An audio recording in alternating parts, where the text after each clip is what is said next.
नमस्कार साथियों, मैं अभिनंदन वशिष्ठ अवस्थी क्लासेस के ऑनलाइन प्लेटफॉर्म पर आपका एक बार फिर से स्वागत है। यहाँ पर लेकर आए हैं हम पेपर संख्या 5 का सॉल्यूशन, जो कि L1 के लिए है, जिसमें 9 प्रश्न है, सभी को पता है। जिसमें 5 प्रश्न नियमानुसार जो सिलेबस है उसके अनुसार है व्याकरण के, तथा 4 प्रश्न है आपके शिक्षण विधि के। क्रिया संबंधी असंगत विकल्प है, अर्थात 4 विकल्प है और उनके सामने क्रियाओं का नाम लिखा हुआ है।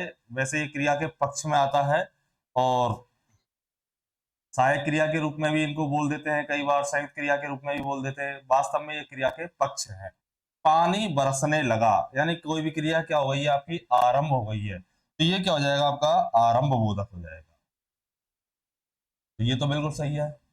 हवा चल रही है, सातत्य या नित्य, ये भी बिल्कुल सही है। वह अब बोल सकता है, यानी उसमें शक्ति आ गई है, तो ये शक्ति बोधक भी सही है। वह पढ़ा करता है, करता आ जाता है धातु के साथ में, ता ती ते आ जाता है, तब ये हो जाता है आपका अभ्यास बोधक। कौन सा होता है आपका, अभ्यास बोधक। तो 3 विकल्प सही है, तो ये विकल्प संख्या 3 ये गलत है, तो उत्तर क्या हो जाएगा आपका, 3। असंगत विकल्प है, देश के लिए मरना श्रेष्ठ है, क्रियार्थक संज्ञा है, बिल्कुल सही है।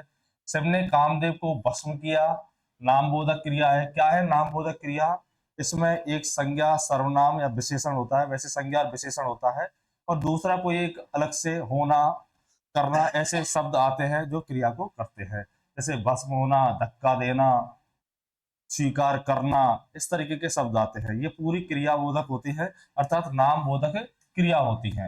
ये बिल्कुल सही है। रामू ने छात्र से पुस्तक हथिया ली, ये नाम धातु है, हाथ से क्या बनी है आपका, हथियाना।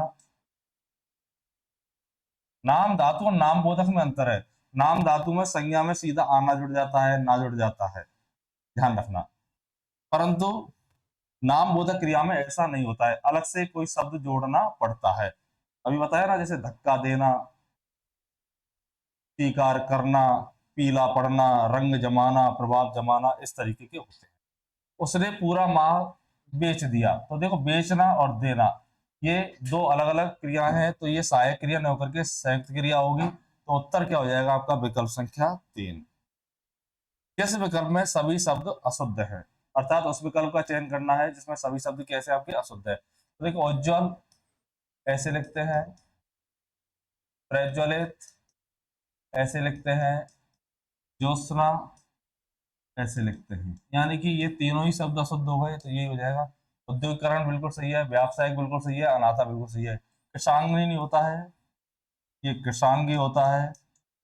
अनुयायी सही है, उत्तरदायी सही है। लब्ध प्रतिष्ठित नहीं होता है, ये लब्ध प्रतिष्ठ होता है। बहुब्री समास का उदाहरण है, प्रतिष्ठा प्राप्त हो गई है जिसको, तो उत्तर क्या हो जाएगा, विकल्प संख्या 1। असंगत विकल्प है, राम प्लस अयन रामायण, और एमएल के आ बन गया री रे से। पहले पद में कहीं भी री रे से है और बाद में न है, तो न का क्या हो जाता है, न, यानी इसमें दो संधि है, स्वर में दीर्घ संधि और व्यंजन संधि अलग।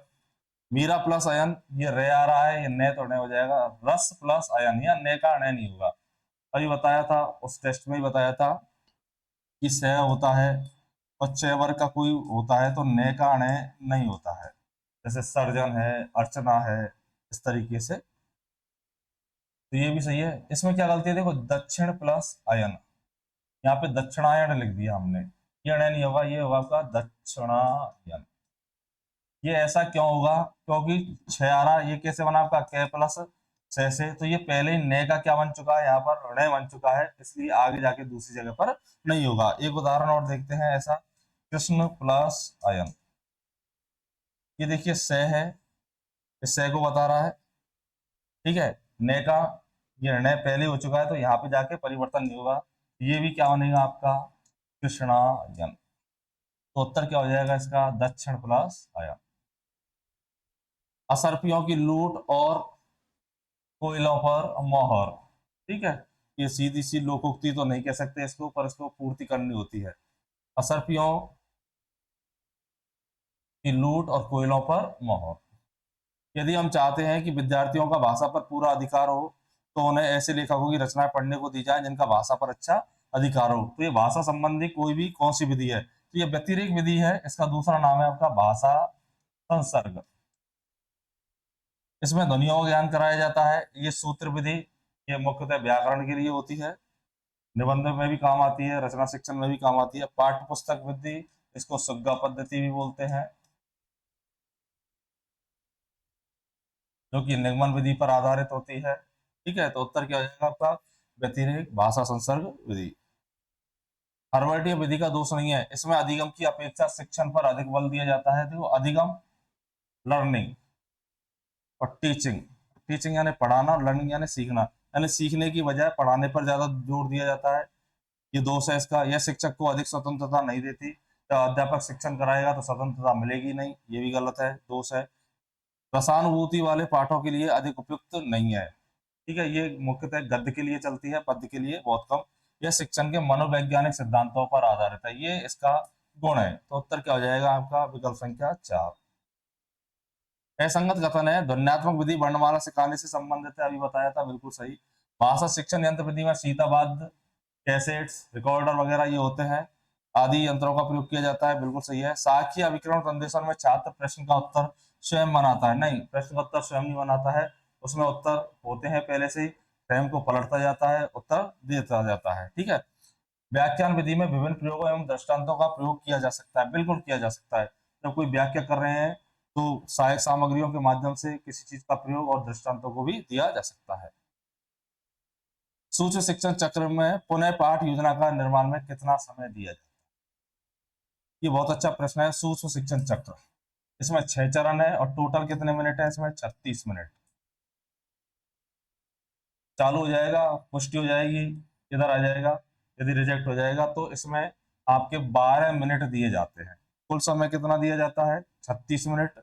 और क्या बोल रहा है, पुनः पाठ योजना निर्माण में, यानी आपके पाठ को रिजेक्ट कर दिया गया तो रिजेक्ट कौन करेंगे, साथीगण, यानी साथी अध्यापक हैं जो अपने साथ में टीचिंग कर रहे हैं और टीचिंग करा रहे हैं, और साथ में जो पर्यवेक्षक होता है, वो दोनों मिलकर के क्या कर देते हैं, रिजेक्ट कर देते हैं।